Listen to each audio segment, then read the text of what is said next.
Hello, welcome to JW Outdoors. We finally made it to May Creek. It's kind of not listed on the map. It's in Gold Bar, Washington. So we got about 7 miles of trails and we're gonna go see how it is.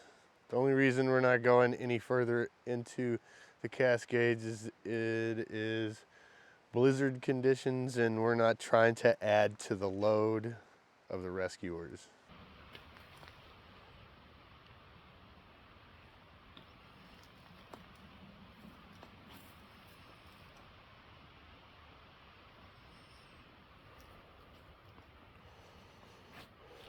Sticks and Stones Outdoors has sent me a pack, this pack that I'm wearing. It is the Salewa Alp Mate 36. We're gonna see if it's cooler than the other one I have, which is a fairly large pack, but it would soak you with sweat before long. And a little bit of uphill here. I guess we'll get a chance to see, even though it's barely above freezing. My hands are freezing. In other news, the Defy device here, satellite communicator, connected in the parking lot and has stayed connected ever since. It's doing real well.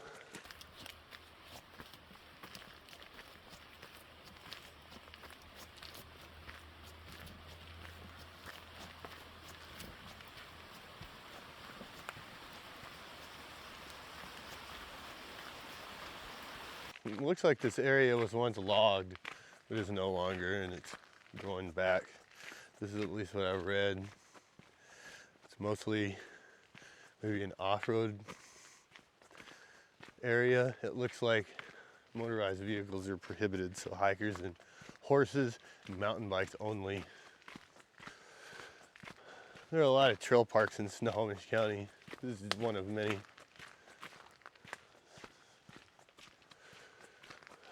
It's really cold today.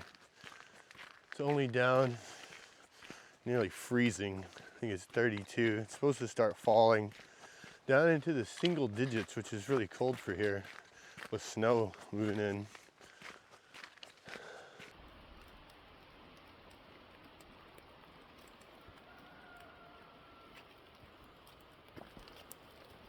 Well, I finally get it adjusted. The pack is working really good. We'll be obviously trying this out on longer hikes soon, but it's much lighter. The weight feels more centered, less swing aroundish, I guess. My other pack wasn't too bad. The straps would loosen up, which was tiresome.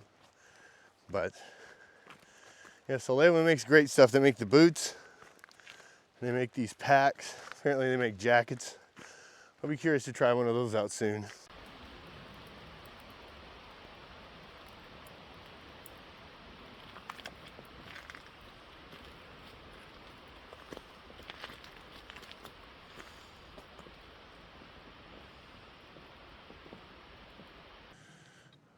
I think there's a diversion loop on the trail. It just loops back around. We might get that on the way back down. It's actually not a bad day. When you start going uphill, it makes up for the cold pretty quick. A little bit of fog setting in. We couldn't be very far from the snow. I looked at webcams for Skykomish down there where Lake Dorothy, Miller River stuff is, and it was completely covered over. Something that you would be foolish to not have four-wheel drive to go. Also, avalanche danger is insane. You can always check their website. Maybe I'll put a link down below.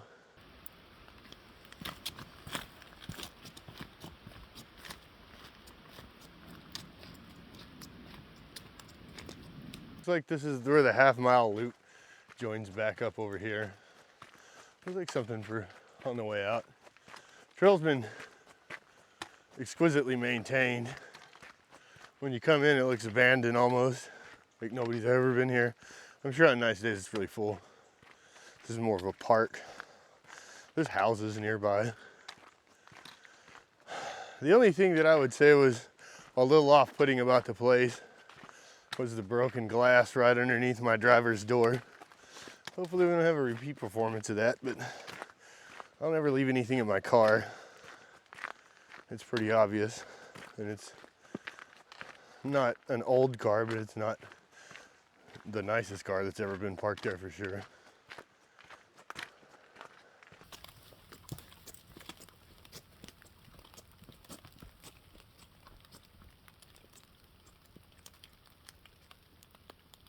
Across this big flooded thing, I think if we step over on this side, it'll probably be okay, but let's see.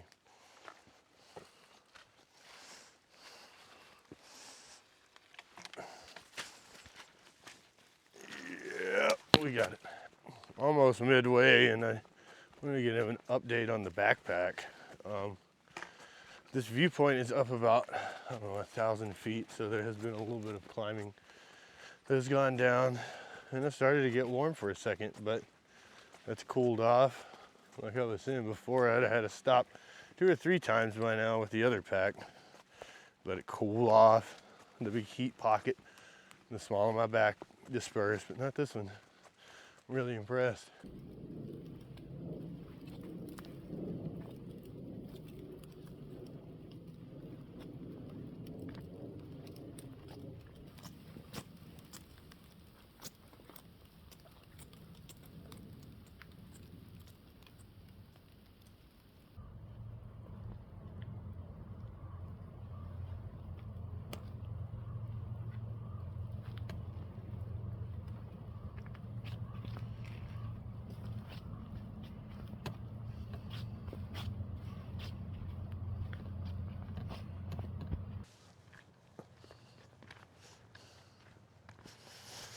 Well, it looks like we've made it to the overlook here, and this is the view you get. I guess sometimes this is all you get to see.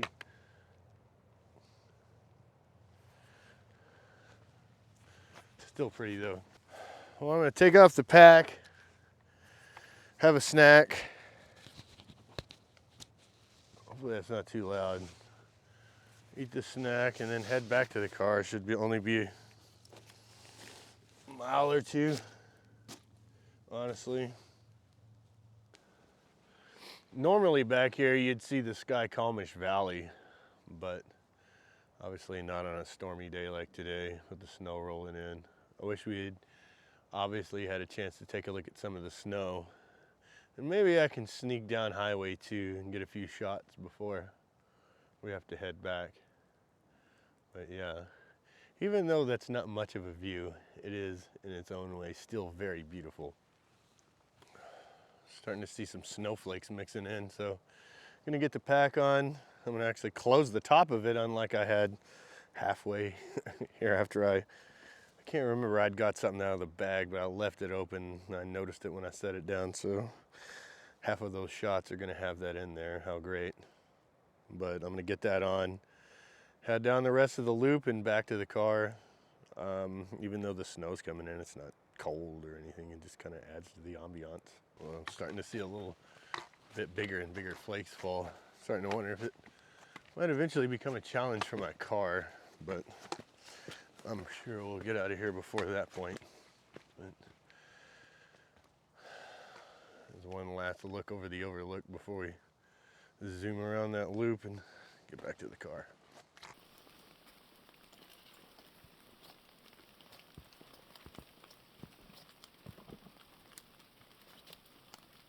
One of the reasons we're at this trail park again is we're trying to stay out of areas where we're adding to the avalanche risk. I haven't taken any avalanche classes, so I think it would be a little bit advantageous for me to go out there just yet. Although I'm looking to get at least a little bit of basic information, maybe some snowshoes, stay away from the dangerous zones, but I think this may be an issue on the longer trip that I'm planning. They go from Lake Dorothy to Snoqualmie Lake and back down onto the North Bend side. But I'll do more research and just see what's going to have to go into that.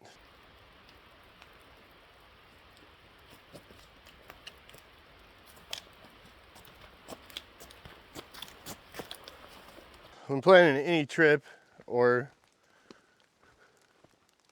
the one I'm going to do, it's best to consult Washington Trails Association website. Also, All Trails, the app.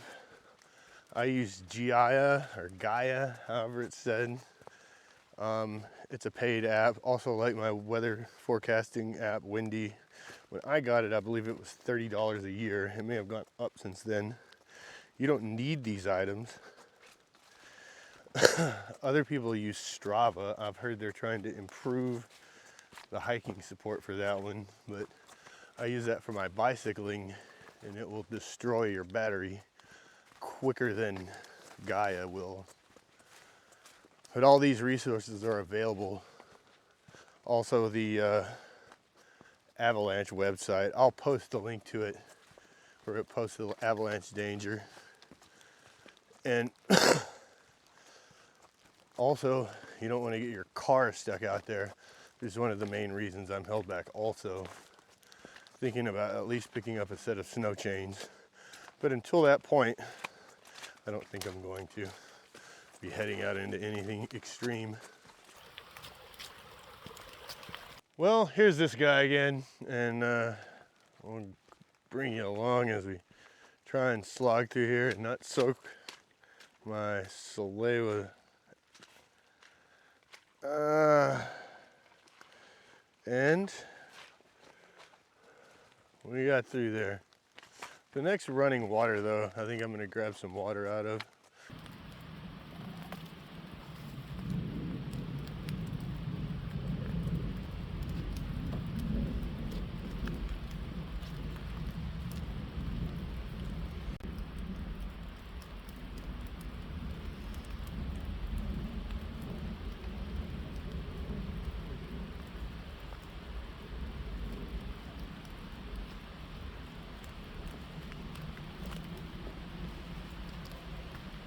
Some of my favorite hiking and camping channels are based on stealth camping, and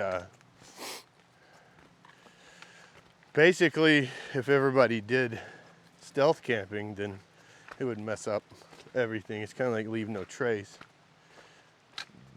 Basically, it's one of the reasons I don't go do clickbaity type hikes. I don't like to go take a bunch of insane risks, because going out into the big winter storm coming up would have definitely been good to film.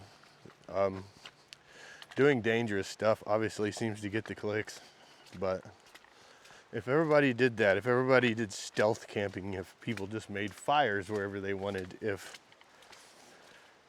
people just camped wherever, eventually it'd ruin the resource. And that's kind of why on this channel we don't do goofy things like that.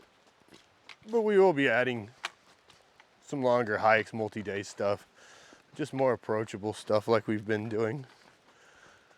It won't be as fun to watch as if I tried to camp out in Stevens Pass tonight with a silicone tarp and a hatchet, but